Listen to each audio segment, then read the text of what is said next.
Во срцето на село Маврово, во подножието на Бистра, еден училишен ден изгледа сосема поинаку. Во подрачното основно училиште Денче Дејановски прва пристигнува единствената вработена, наставничката Маја Манојловска. Во студените зимски утра, таа најпрво го загрева просторот и ја подготвува училницата за почетокот на наставата. Кратко потоа пристигнуваат и учениците.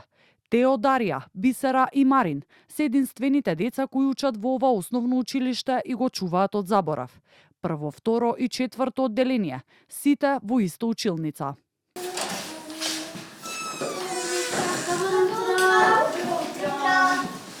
Првачето Дарија е последната ученичка, која оваа учебна година им се придружи на останатите 3 деца.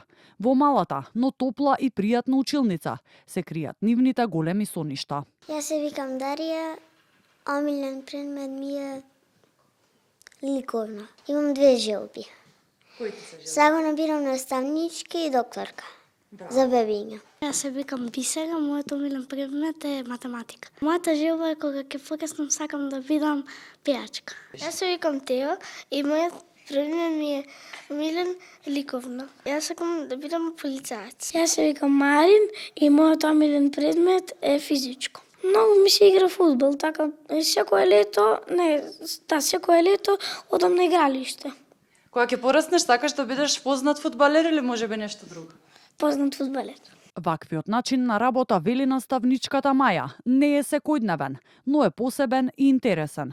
Предностите се бројни, можноста наставникот целосно да се посвети на секое дете токму затоа што учениците се малку, мирната средина, а понекогаш кога условите дозволуваат и наставата во природа на чистиот мавровски воздух. Мојот работен ден започнува несвојствено можеби за оние мои колеги кои работат во градските средини. На сам почеток создавам пријатна атмосфера тука, а потоа започнуваме со наставната програма која е тековна за тој ден.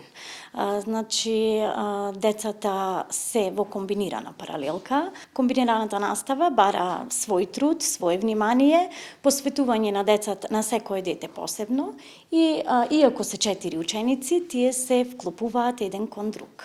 Сепак предизвик останува малата социјализација. Таа се надоместува преку заеднички дружења и организирани работилници со учениците од Централното училиште во Мавровијанови, каде што децата го продолжуваат своето образование по завршувањето на 5-то одделение во подрачното училиште.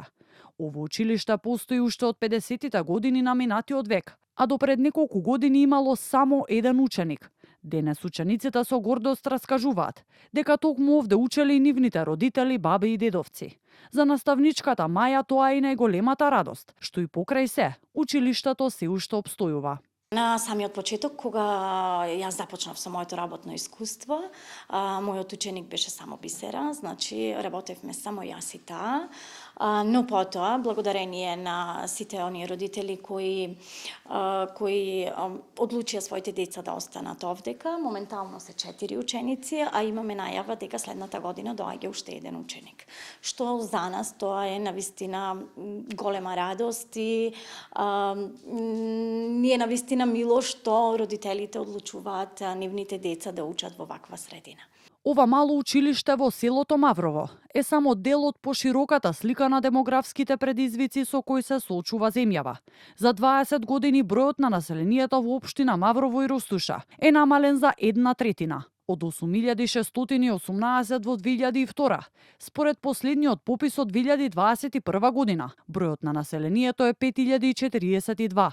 Учебната година во Македонија започна со 17.250 првачиња или 1309 помалку од минатата, додека изминатите 5 години во училишните клупи седнале над 4000 првачиња помалку.